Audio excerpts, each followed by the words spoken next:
Alright, welcome back for another video. Today we're going to try to test drive the car, finally. Fixed a couple little issues. One major issue we fixed was the stumbling when you tried to give it gas. So, it was my fault. I attempted to reset the TPS, set that perfect. I'm not even sure if you actually need to set it if you're running a standalone ECU, because you could really set the parameters in the tuning program, but reset that anyway, redid it in the computer, and then the problem was the base timing. My dumbass never decided to try to set the base timing because the ECU does the timing, right? But you got to do the base timing on these cars, and I would assume a couple other cars. I feel like the SR20 you got to do it on too. I didn't have a timing light, so I had to borrow one from my friend. Thank you, Fred. Go follow him on Instagram. Base timing is set. I was like 20 degrees off, I want to say. No, I was like 15 degrees off, and now it's running pretty good.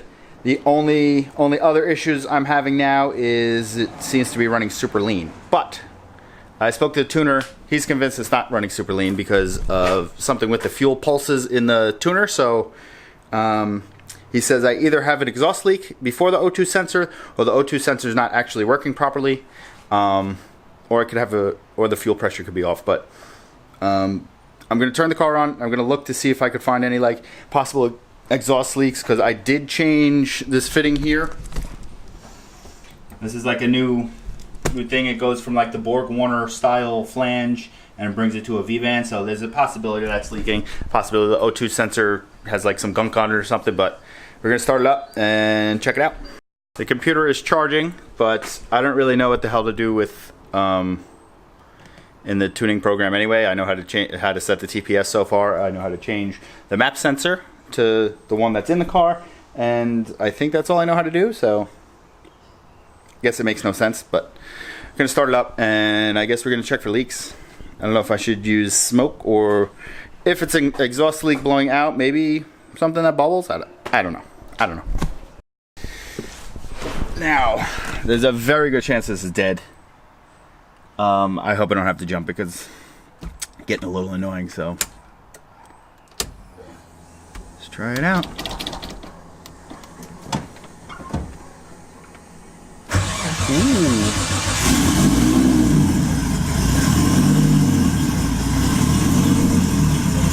I think I feel it leaking.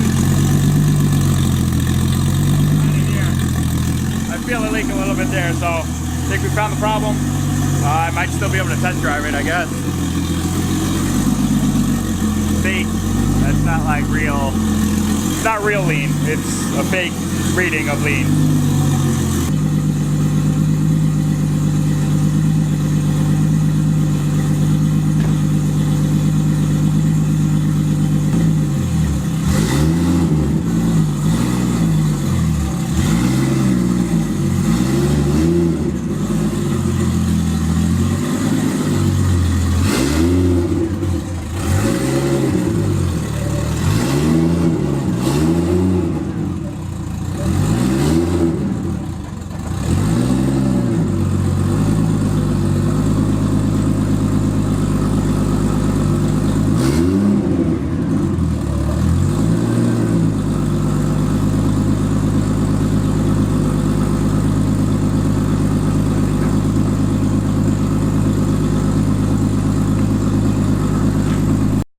We're gonna try it out. I'm super nervous.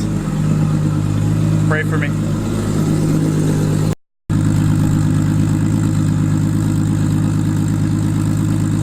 I'm just gonna go for it. You guys are probably gonna fall over. I am very nervous about this. My clutch is like a little iffy. Let's go for it.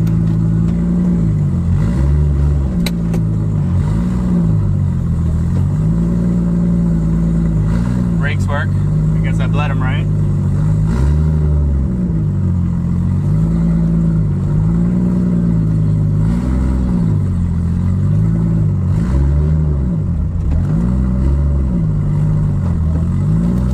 I think the clutch is like a little touchy.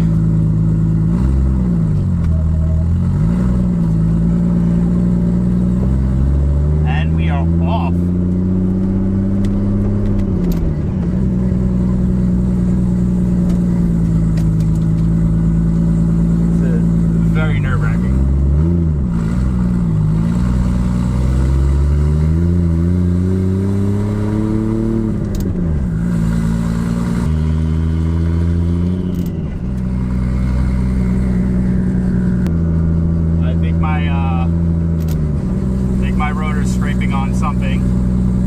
Probably a little dust shield behind the brake.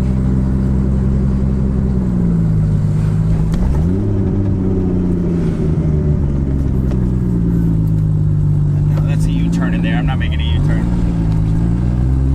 I see some smoke, but that might just be the wrapping on my downpipe. Sorry, it's very shaky. You're in like a very horrible spot. We're going back home.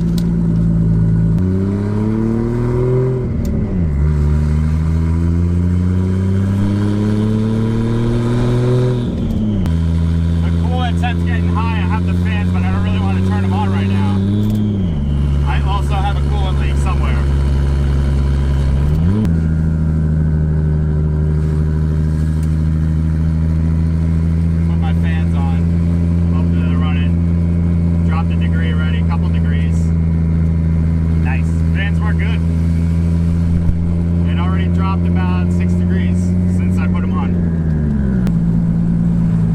Hopefully that smoke is just the exhaust wrap.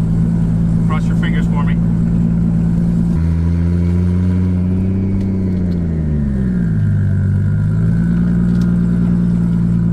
Alright, it looks like the wrapping. I think we're good.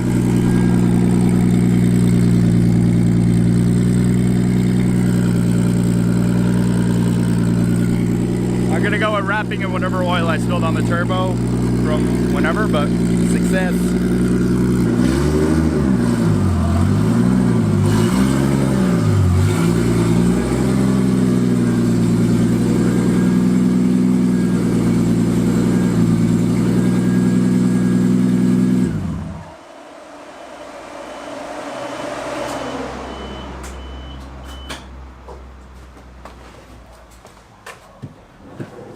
That was very nerve-wracking. Everything seemed to go pretty good. The jitteriness, I'm assuming, is the clutch. It's a brand new clutch and it's supposed to be a lot more aggressive. So I'm going to tack that up for that, for now at least. This fitting is leaking again, which is annoying the shit out of me. But going to have to figure out something to fix that one. Got to fix that exhaust leak, and I'll probably wind up changing the oil because I've been idling it a lot. And then after the first drive, I want to change it. There's probably going to be a lot of like... It's a good idea to change it after the first drive / 10 miles or whatever. And then this next batch of oil that's going to be in there, I'll wind up keeping it in there for a little while longer. Probably like, maybe like 50 to like 100 miles. But once again, I have no idea what that is because my odometer doesn't work, the tachometer and the speedometer doesn't work. So that'll be like maybe like a couple nice drives when I build up the courage to do that. Turn signals don't work, so I got to figure that out too. But overall, very relieved that it drove. Probably have to wind up fixing the clutch at some point because I think it loses its... There might be a leak in the line somewhere. I feel like it might be the one underneath the car. But overall, very awesome. I hope you guys are excited as excited as I was / am still that the first drive finally happened after building this thing for I don't know how many months at this point, but it took a lot of work, and it's not 100% yet, but we're like we're about 90%, so could start taking this thing out to like little events, maybe go to like a Cars and Coffee or something. After a couple more drives where I build up some more confidence that the car's not just gonna blow up at any time or just turn off for whatever reason. Here's my motor. I want to thank you guys for joining me. Hopefully I didn't edit this one yet, and I always say thanks for joining me on this quick video, and I don't know if it's a quick video or not, but thanks for joining me on this video. Once again, if you're excited about the first drive and what's to come with this motor, subscribe and keep joining me again. I'll see you guys on the next one.